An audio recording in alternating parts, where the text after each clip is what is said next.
রাত তখন প্রায় 10টা। রাস্তাঘাট শুনশান। এই নিস্তব্ধতার মধ্যে লাল রঙের সালোয়ার স্যুট এবং হলুদ ওড়না পরা এক যুবতী ও সুন্দরী মেয়ে ধীরে ধীরে রাস্তার ধার দিয়ে হেঁটে যাচ্ছিল। সে কোনো সাধারণ মেয়ে ছিল না, সে ছিল আইপিএস অফিসার পূজা শর্মা। পূজা এই সময় তার মায়ের জন্য ওষুধ নিতে একজন ডাক্তারের বাড়ি যাচ্ছিল। তার চালচলনে আত্মবিশ্বাস ছিল, কিন্তু মুখে মায়ের অসুস্থতার চিন্তা পরিষ্কার ফুটে উঠেছিল। রাস্তার মোড়ে পৌঁছতেই পূজার নজর পড়ল রাস্তার ধারে বসে থাকা কিছু পুলিশ সদস্যের ওপর। সেখানে ৩-৪ জন হাবিলদার এবং থানার ইন্সপেক্টর মালহোত্রা বসেছিল। তাদের সামনে মদের বোতল খোলা ছিল এবং মোবাইলে জোরে জোরে গান বাজছিল। তারা সবাই উচ্চস্বরে হাসাহাসি করছিল, নোংরা রসিকতা করছিল এবং পুরোপুরি নেশায় চূর হয়েছিল। যেই মুহূর্তে ইন্সপেক্টর মালহোত্রার নজর পূজার ওপর পড়ল, তার চোখ চকচক করে উঠল। সে পাশে বসা এক হাবিলদারকে ধাক্কা দিয়ে বলল, ওই দেখ, এত রাতে কোনো সুন্দরী পরী হেঁটে যাচ্ছে, চল একটু মজা করা যাক। এ কথা শুনে বাকি হাবিলদাররাও কুটিল হাসি হাসতে লাগল। তাদের কোনো ধারণাই ছিল না যে সামনে দাঁড়িয়ে থাকা এই মেয়েটি কোনো সাধারণ পথচারী নয়, বরং তাদেরই জেলার আইপিএস অফিসার।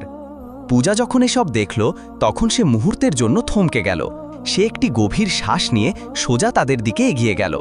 তোমরা পুলিশ হয়ে এসব করছো? খোলা রাস্তায় বসে মদ খাচ্ছ, নোংরা গান বাজাচ্ছ, সরকার মদের ওপর নিষেধাজ্ঞা জারি করেছে, আর তোমরা নিজেরাই আইন ভাঙছ। তোমরা যদি এমন কাজ করো, তাহলে সাধারণ মানুষের কাছ থেকে কি আশা করা যায়? পূজা কঠোর স্বরে বলল। পূজার কণ্ঠে এমন দৃঢ়তা ছিল যে বাকি হাবিলদাররা এক মুহূর্তের জন্য চুপ হয়ে গেল, কিন্তু মালহোত্রার উপর এর কোনো প্রভাব পড়ল না। সে টলটলে উঠে পূজার সামনে এসে দাঁড়ালো। তার চোখে নেশা এবং লালসা দুটোই পরিষ্কার দেখা যাচ্ছিল। আরে ম্যাডাম, এত রাতে কোথায় যাচ্ছেন? খুব সুন্দর লাগছে আপনাকে, একটু আমাদের দিকেও নজর দিন না, আমরাও তো আপনার ভক্ত হতে পারি। মালহোত্রা বিশ্রী হাসি হেসে বলল এবং পূজার হাত ধরার চেষ্টা করল। পূজার রাগ চরমে উঠল। সে নিজে হাত ঝটকা দিয়ে সরিয়ে বলল, দেখুন ইন্সপেক্টর, আমি আপনাকে সম্মান দিচ্ছি, তাই চুপ আছি, কিন্তু আপনারা অনেক বড় ভুল করছেন। আমি এই পুরো ঘটনার রিপোর্ট দায়ের করব। এটা শুনে মালহোত্রা অট্টহাস্য করে হেসে উঠল। রিপোর্ট? আরে পুরো থানাটাই আমার, আমি এই থানার মালিক, আর আমি যদি চাই তোকে এখনই গ্রেপ্তার করাতে পারি। তুই কি করবি বুঝলি? এই বলে সে জোর করে পূজার হাত ধরে কাছে টানতে লাগল। বেশি মুখ চালালে এখনই তোর জিভ টেনে ছেড়ে ফেলব। মালহোত্রা গর্জে উঠল। পূজার পায়ের তলা সরে গেল। সে ভাবতেও পারেনি যে একজন থানার ইন্সপেক্টর এতটা নিচে নামতে পারে, কিন্তু পরের মুহূর্তেই সে নিজেকে সামলে নিয়ে দৃঢ় স্বরে বলল, আপনি সীমা লঙ্ঘন করছেন, শুধরে যান, না হলে আমি আপনাদের সবাইকে নিলম্বিত করিয়ে দেব। আমাকে দুর্বল ভাববেন না, আপনারা জানেন না আমি কে, তাই আমার সাথে লাগতে আসবেন না। কিন্তু মালহোত্রা তার কথায় মোটেও পাত্তা দিল না। উল্টে সে পূজাকে আরও জোরে নিজের বাহুতে টেনে নিল। তুই আমাদের সাসপেন্ড করাবি? নিজেকে কি ভাবিস তুই? মালহোত্রা বিষ উগড়ে বল পড়ল। ব্যাস, পূজার ধৈর্যের বাঁধ ভেঙে গেল। সে পুরি শক্তি দিয়ে মালহোত্রার গালে একটি জোরদার থাপ্পড় মারল। থাপ্পড়টা এতটাই জোরে ছিল যে মালহোত্রা টলে লেল। রাগে ক্ষিপ্ত হয়ে সে পাশে পড়ে থাকা মদের বোতল তুলে নিয়ে পুরি শক্তি দিয়ে পূজার হাতে মারল। বোতলের টুকরো পূজার হাতে গেছে গেল, রক্ত বেরোতে লাগল। যন্ত্রণায় তার শ্বাস দ্রুত হয়ে গেল। কিন্তু মালহোত্রাটা সেখানেই থামল না। সে পূজাকে ধাক্কা দিয়ে পাশে দাঁড়ানো মোটরসাইকেলের উপর ফেলে দিল। পূজা যন্ত্রণায় চিৎকার করে উঠল।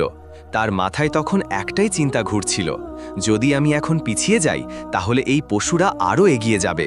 সে মাটিতে পড়ে গিয়েও নিজেকে সামলে নিল। চোখে রাগ আর জেদের আগুন নিয়ে সে নিজের ফোনের দিকে হাত বাড়ালো, কিন্তু তখনই মালহোত্রাপার ফোনটি ছোঁ মেরে ফেলে দিল। পরিবেশ এখন আরও ভয়ঙ্কর হয়ে উঠেছিল। বাকি হাবিলদাররা উঠে দাঁড়িয়ে তাকে ঘিরে ফেলল। পূজা বুঝে গেল যে এই মামলা এখন শুধু তর্কের নয়, প্রাণের বাজি ধরার মতো হতে পারে।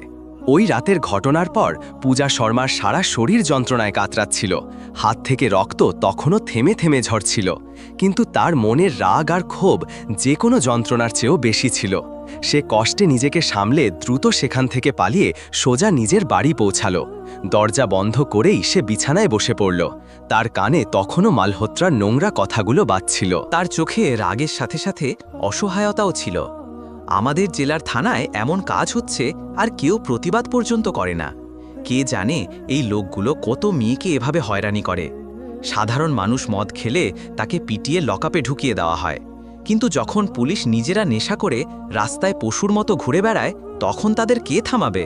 কিন্তু না, আমি আর চুপ থাকব না। এই লোকগুলোকে আমি শিক্ষা দিয়েই ছাড়ব।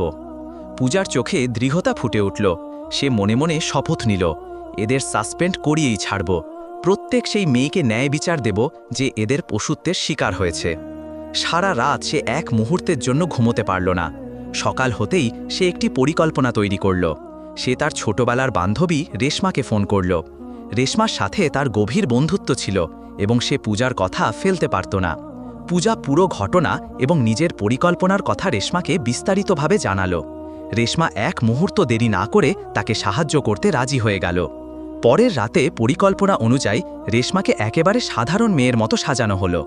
সাধারণ সালোয়ার স্যুট পরে সে ধীরে ধীরে সেই রাস্তাতেই হাঁটতে লাগল যেখানে গত রাতে মালহোত্রা এবং তার হাবেলদাররা মদ খাচ্ছিল। পূজাও সেখানে উপস্থিত ছিল, কিন্তু এবার সে দূরে একটি গাছের আড়ালে লুকিয়ে দাঁড়িয়েছিল। তার হাতে মোবাইল ছিল, যার রেকর্ডিং মোডে চলছিল। যেমনটা অনুমান করা হয়েছিল তেমনটাই ঘটল।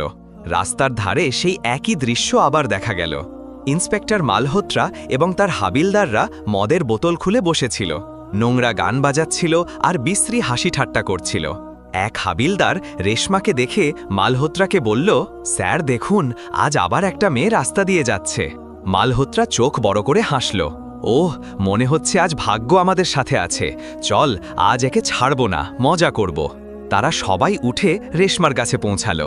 রেশমা ভয় পাওয়ার ভান করে দাঁড়িয়ে রইল। মালহোত্রা নেশায় টলটলে করে তার কাছে এসে নোংরা হাসি দিয়ে বলল, কি ব্যাপার ম্যাডাম, নাম কি তোমার? এত রাতে কোথায় বেরিয়েছ?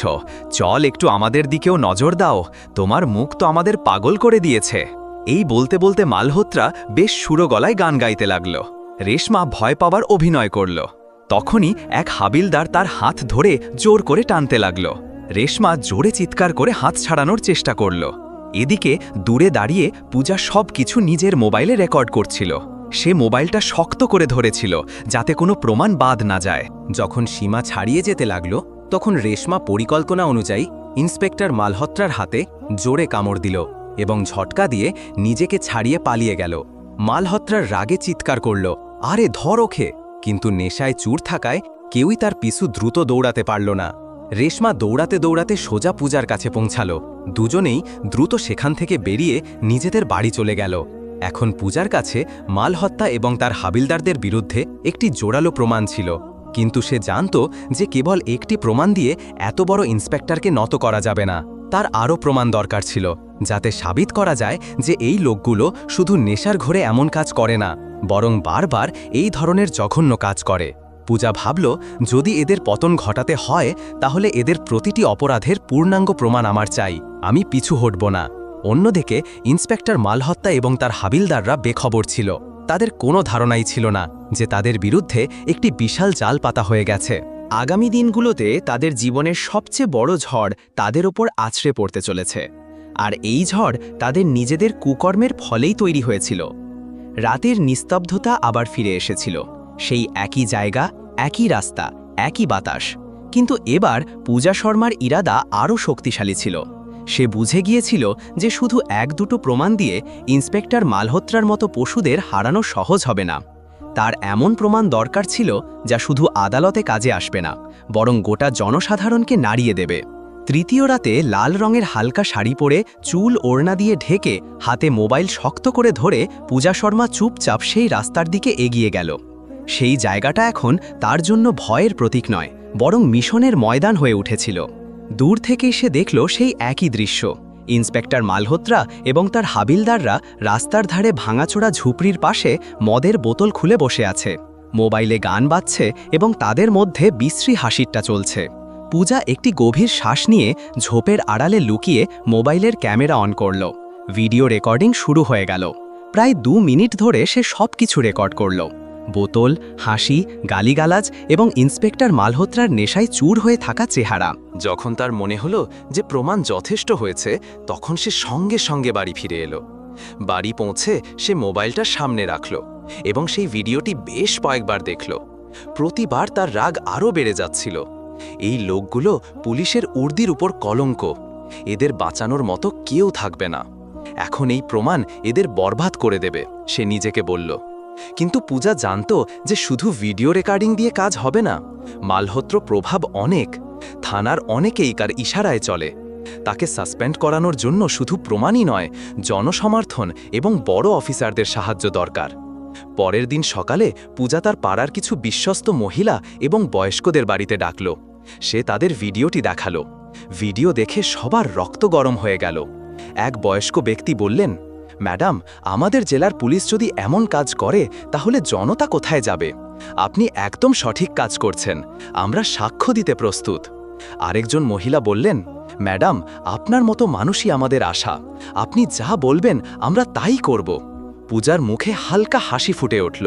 সে বুঝতে পারল যে জনসমর্থন পাওয়া গেছে। এবার ছিল পরবর্তী পদক্ষেপ নেওয়ার পালা, বড় অফিসারদের কাছে পৌঁছানো। পূজা জানত যে মালহোত্রাকে সরাসরি ধরানো সহজ হবে না। যদি সে সরাসরি থানায় গিয়ে অভিযোগ করত তাহলে মামলাটি ধামাচাপা দেওয়া হতো। তাই সে সিদ্ধান্ত নিল যে সে সরাসরি জেলার ডিএসপি বিকাশ সিং, তারপর এসপি এবং প্রয়োজনে ডিএম পর্যন্ত যাবে। প্রমাণ তৈরি করে সে প্রথমে ডিএসপি বিকাশ সিংয়ের অফিসে পৌঁছালো।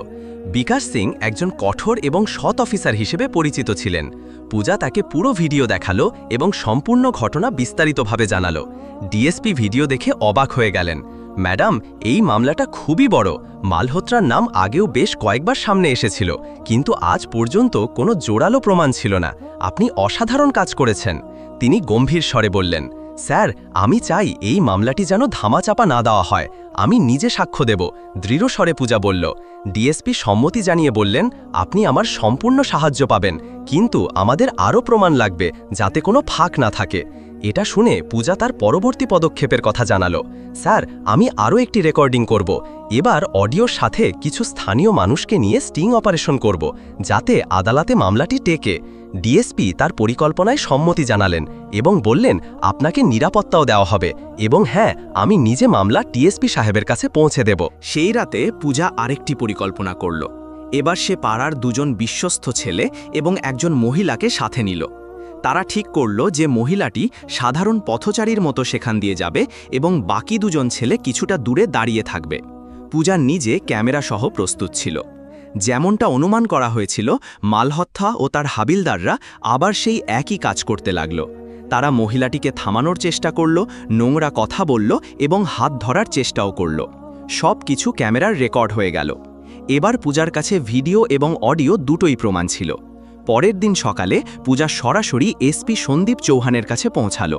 সে সমস্ত প্রমাণ এবং জনসাধারণের সাক্ষীদের তালিকা দেখালো। এসপি ভিডিও দেখেই টেবিলে হাত চাপড়ে বলিলেন, এই লোকগুলো পুলিশ নামের যোগ্য নয় ম্যাডাম, আপনি খুব সাহস দেখিয়েছেন। আমি এক্ষুনি এটা ডিএম ম্যাডামের কাছে পৌঁছে দিচ্ছি। এরপর পূজা এবং এসপি নিজে ডিএম শ্রুতি ভার্মার অফিসে পৌঁছালেন।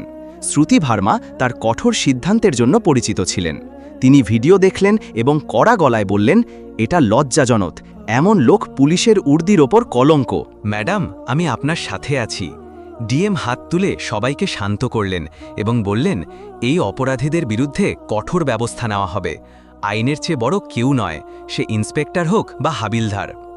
এদিকে মালহোত্রা এবং তার হাবিলদাররা যখনই খবর পেল যে তাদের বিরুদ্ধে প্রমাণসহ ডিএম এবং মিডিয়ার সামনে সবকিছু প্রকাশ করা হয়েছে, থানায় হুলস্থুল পড়ে গেল।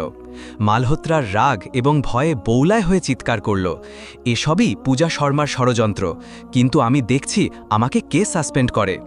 তখনই ডিএসপি বিকাশ সিং এবং এসপি সন্দীপ চৌহান পুলিশ বাহিনী নিয়ে থানায় পৌঁছালেন। ইন্সপেক্টর মালহোত্রা এসপি কড়া গলায় ডাকলেন। মালহোত্রা দম্ভ দেখানোর চেষ্টা করল, স্যার, এসব মিথ্যে, আমাকে ফাঁসানো হচ্ছে। কিন্তু এসপি তার একটি কথাও শুনলেন না। তিনি বললেন, তোমার বিরুদ্ধে প্রমাণ অকাট্য, তুমি আইন এবং পুলিশের উর্দি উভয়েরই অপমান করেছ। ডিএম ম্যাডামের আদেশে তোমাকে এবং তোমার সকল সঙ্গী হাবিলদারকে অবিলম্বে নিলম্বিত করা হলো। তদন্তের পর তোমার বিরুদ্ধে মামলাও দায়ের করা হবে। এই কথা শুনেই মালহোত্রার মুখের রং উড়ে গেল। পূজাও সেখানে উপস্থিত ছিল। মালহোত্রার নজর যখন তার উপর পড়ল, তখন সে রাগে বিড়বিড় করে বলল, তুই আমাকে বারবাদ করে দিলি। পূজা শান্ত কিন্তু কঠোর গলায় বলল, না মালহোত্রা, তুমি নিজেকে বারবাদ করেছ, আইনের ঊর্ধ্বে কেউ নয়। এসপি আদেশ দিলেন, হাত পড়াও। মালহোত এবং তার হাবিলদারদের হাতে হাত কড়া পরানো হলো। থানার বাকি পুলিশকর্মীরা এই দৃশ্য দেখে লজ্জায় মাথা নিচু করে নিল। সেই দিনের পর থেকে থানায় অনেক সুধার হলো। এখন সমস্ত পুলিশকর্মী বুঝে গিয়েছিল যে এই ঊর্ধ্বি কিসের জন্য তৈরি এবং এর কাজ কি। সেই দিনের পর সবাই শুধরে গেল এবং শুধু থানাময় পুরো শহরটাই বদলে গেল। বন্ধুরা, যদি আপনাদের এই গল্প পছন্দ হয়ে থাকে তবে এটি লাইক করুন, বেশি বেশি মানুষের কাছে শেয়ার করুন এবং আমাদের চ্যানেলটি সাবস্ক্রাইব করতে ভুলবেন না, কারণ আমাদের চ্যানেলে আপনারা এই ধরনের জ্ঞানবর্ধক এবং রোমাঞ্চকর গল্প পেতে থাকবেন। ধন্যবাদ।